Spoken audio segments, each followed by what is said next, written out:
adik-adik yang ada di rumah, saat ini Tante Natalia akan membawakan firman Tuhan dengan judul doa yang benar di mata Tuhan. Adik-adik, berarti ada doa yang tidak benar di mata Tuhan. Ada dong. Doa yang tidak dijawab oleh Tuhan. Nah, yang menjadi pertanyaannya, kenapa doa itu tidak dijawab? Sekarang sebentar kita akan belajar. Adik-adik coba buka firman Tuhan di dalam Lukas pasalnya yang ke-18, di situ ayat yang ke-9 sampai ayatnya yang ke-14. Di situ bagaimana perumpamaan tentang orang Farisi dengan pemungut cukai. Ada dua gambaran orang yang pergi ke bait Allah yang Yesus gambarkan, dan itu bisa menjadi contoh bagi kita. Yang pertama, gambaran pertama, orang ini adalah orang yang setia, ya, setia dengan hukum Taurat, setia baca firman Tuhan. Bahkan firman Tuhan katakan dia setia berdoa, dia setia berpuasa.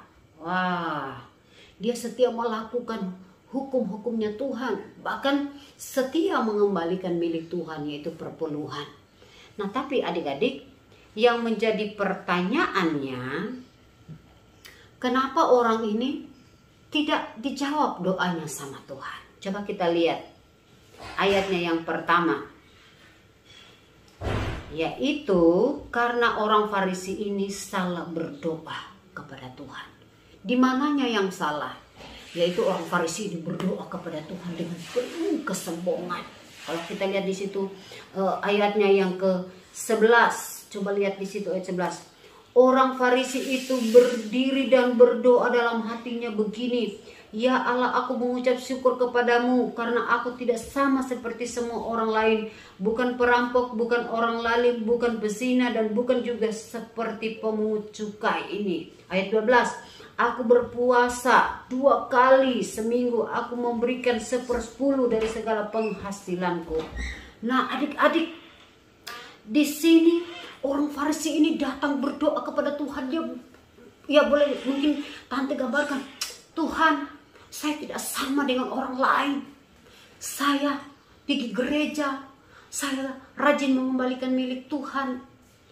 Saya berpuasa 2 kali 1 minggu, Senin dengan Kamis, taruhlah seperti itu."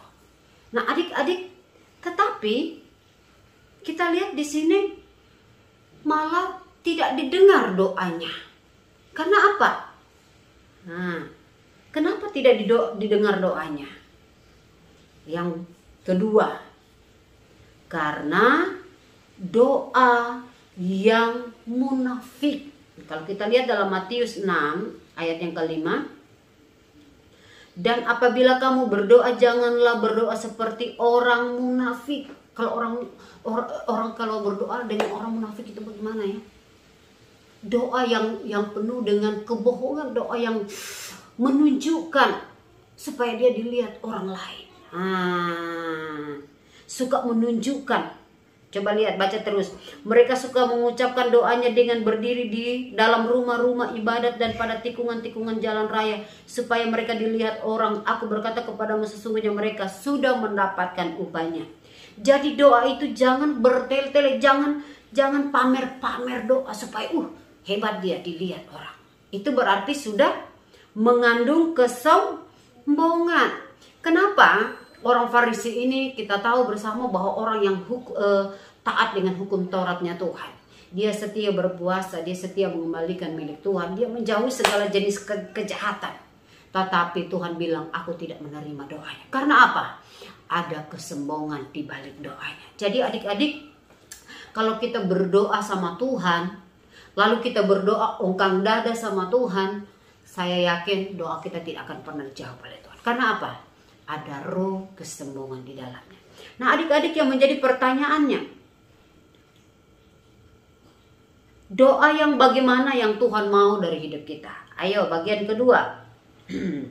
Kita lihat ayatnya yang ke-13.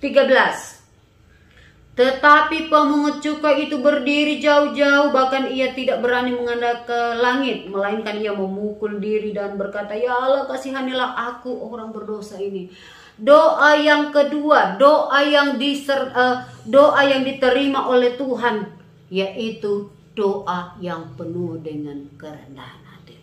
Pemungut cukai ini datang berdoa kepada Tuhan. Dia pukul diri, Tuhan, ini aku orang berdosa, sudah banyak kesalahan yang saya lakukan Tuhan. Saya tidak layak di hadapan Tuhan.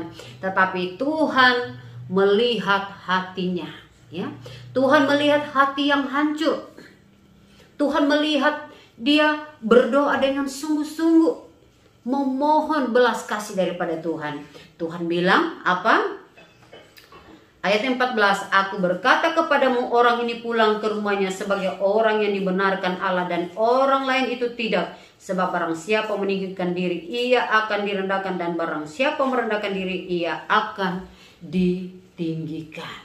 Nah, jadi doa yang disertai dengan penuh rasa kerendahan hati di hadapan Tuhan, dan doa yang selalu menyesali setiap perbuatan yang salah di mata Tuhan, maka itu menghasilkan jawaban dari Tuhan. Tentunya adik-adik, kita rindu setiap doa-doa kita di hadapan Tuhan yang kita naikkan kepada Tuhan itu didengar dengan Tuhan. Jadi kalau kita sudah berdoa sekian lamanya, lalu mungkin kita berpikir, Tuhan kok tidak dijawab. Kita lihat kembali lagi, apakah doa kita selama ini sudah berkenan sama Tuhan, atau doa kita selama ini cuma bertele-tele, atau doa kita selama ini mungkin cuma bermain-main atau cuma menunjukkan. Kita perbaiki doa yang bagaimana yang Tuhan maksudkan, yaitu doa yang disertai dengan kerendahan hati. Seperti pemungut cukai ini, dia tahu dia orang berdosa, dia tahu dia penuh dengan kelemahan, tetapi justru itulah yang Tuhan lihat. Kalau kita lihat perbandingannya dengan orang Farisi ini, orang Farisi ini sudah begitu luar biasa melakukan hukumnya Tuhan dengan luar biasa, tetapi asito Tuhan tidak mendengar doanya. Karena apa? Cara hidupnya atau cara perilakunya untuk menghadap Tuhan itu salah. Jadi adik-adik, bukan nanti kita berarti itu berpuasa salah, berdoa itu tidak usah, tidak penting.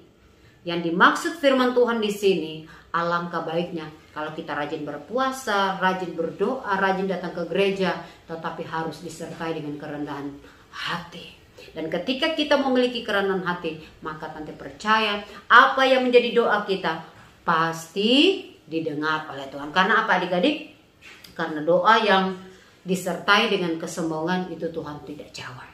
Di sini kita dituntut oleh Tuhan supaya kita berdoa dengan penuh kerendahan hati. Nah, apa yang harus kita buat supaya doa-doa kita itu dijawab oleh Tuhan atau diterima oleh Tuhan? Coba lihat ayat yang ke Amsal 8 ayat 13.